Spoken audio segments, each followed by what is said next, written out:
Good afternoon, welcome to the Science Lab podcast. I'm Thokozani Sekotlong, your host today. We have some special guests to us, some very knowledgeable people.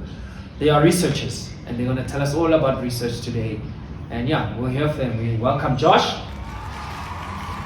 Yes, teacher researcher. Welcome Koketso, teacher researcher. They'll be with us today just to speak to them, take from their minds, gain some knowledge on research. So yes, the first thing I want to know from you guys, like give me your guys' background. I know I've heard you guys are the deadly Jew of research, so I'd like to get your guys' background. Yeah, we actually come from different worlds, I started my career in Cape Town, Fishhook, around that side. Yes. I was working at the school, and then eventually I've always been a curious person, wanting to find out why things are the way they are, and that's why I followed this career. Okay. I don't think we have a similar path though. Yes, well, mine is a bit different from Mr. Woods. Okay. So, in school, I wasn't really someone that, I didn't really want to be a researcher. Okay. What I actually wanted to be was a policeman. Because I looked up to my dad, and I really wanted to be a policeman as I grew up. So, to be honest, me going to school was just for me to actually get my national senior certificate, like the way we all do. No, but as you say, you wanted to be a policeman, and a policeman, to be a detective, you have to do your research and investigate. So 100%. I mean, research is actually involved in everything. If you think about it, literally everything you do, research is involved because it basically gives you information. Okay. Yes. All right. So that's your guys' background. Like, where did you guys meet? Like. What happened? This one is a bit of a funny one because, we were both good in football, and we researcher footballer. Yeah, it was, So yes, we have a thing for each other and we go well together, you understand? And we just came close. Proper. So let's move along now. Let's get to the real stuff. All right. So tell me, guys. I'm not an expert. You're the experts. Yes. What is research? Research is basically everything. You need research to go through life. It's information that you need so that you can make decisions and things like that. Okay. And there's four things that you actually focus on. Okay. Systematic inquiries. Right. You have, let's say, advanced knowledge. Okay. You have investigative questions as well, and then the last one is just to to boost your understanding of the general concept that you actually want to focus on. Okay. That's the four pillars that you want to focus on when you're researching, and that's basically how you explain it as well. All right. No, interesting. So now taking all those steps, all the four pillars, I could say, like how does now research and education coexist? Like what is educational research? Like what is research and education basically? Research and education. So firstly, research is very important because it provides information. That's the most important reason for research. It provides information. Secondly, I would say it helps the teachers to understand the educational processes. Okay. And the third one is maybe it could also help you with reviews and stuff like that. Okay. Yes, that's how research is put into education, if you think. So sticking to educational research, like what are some of the examples of areas where educational research can be applied? It can actually be applied in everyday life. In your schools, like we have mentioned, your teacher is actually your best example of it. Okay. But for you to make a decision in life, you need to be informed. You need to know the benefits and how it's going to affect your life. If it's going to be badly or a good thing. So you do research in daily life and in most of your careers, any career that might be, You have anything to add to that? Well, I think you covered up everything, to be honest. Yes. Okay. All right. So now, I just thought research is research. It's as simple as that. But then I've read that there's different types of research. Yes. Let's go to that. There is three different kinds of research approaches. I mean, but then before I tell you this research approaches, I want you to learn this maybe abbreviation here, which is QQM. I use this to help me actually be able to remember this research approach. Okay. You know, so I just want you to keep in mind the QQM. QQM. Yes. Okay. So the first one is qualitative research approaches, Okay. and the second one is quantitative research approaches, Okay. and the third one is mixed method research approaches. Okay.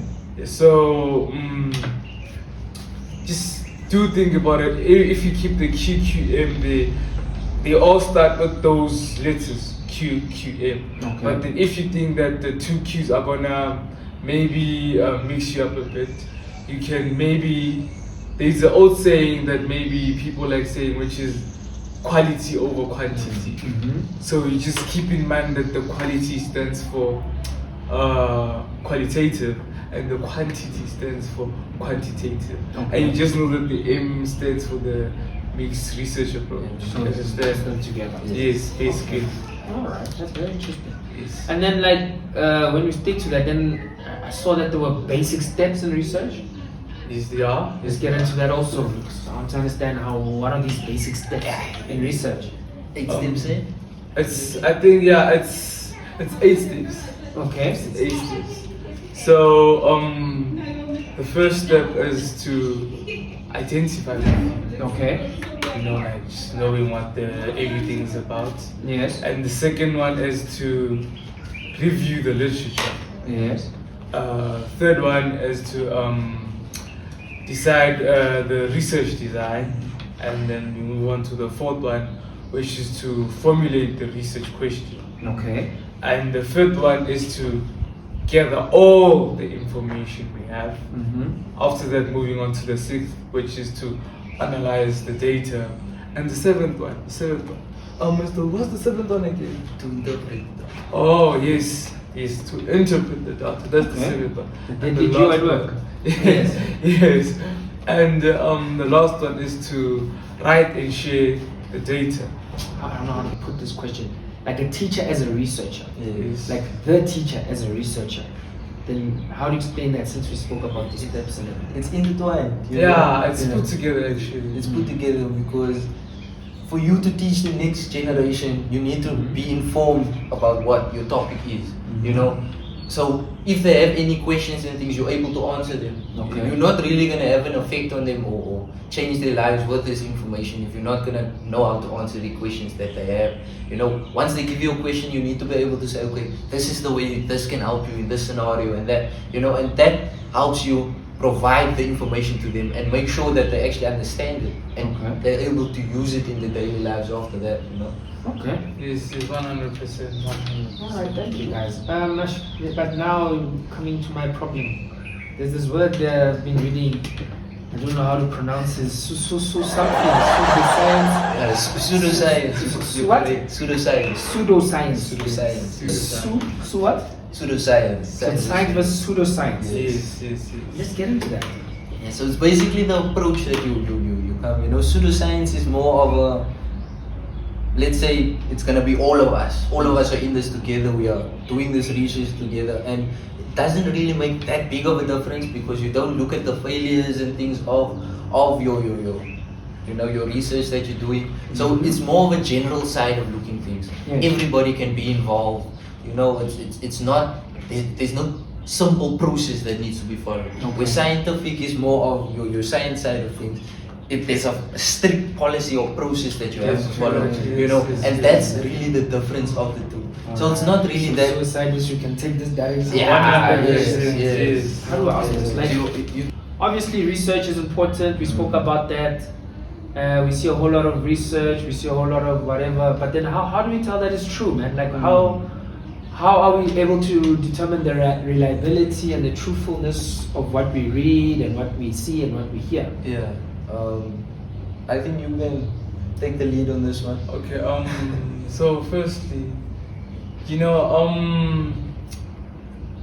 seeing if something is true is a bit tricky if you think about it, because in the society of today or in the age of today, sometimes people just see stuff and think that's actually true, you know, and especially when things like AI come into the picture, whereby AI is something that can actually create something that's fake. It can actually take your face or your body and put you into an environment where you've never been.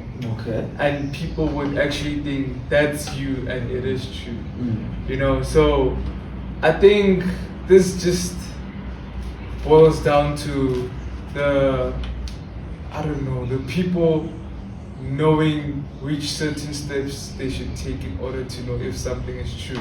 Like, So basically, they need to do their research. yes, Basically, don't trust anything until you have backup. yes. Okay, so basically, people need to go back, do their research Yes. on you guys, to 100%. understand that you guys are telling the truth. Yes. Understand if they are lying or not. Yes, You're on the right very track, true. yes. Alright, great, man. I think we've come to the end of our podcast today. It was a great having these two researchers with us. Yeah, do your research, guys. Research them. See if they're telling us the truth. We've learned a lot today. Thank you, guys. Thank you. Thank you.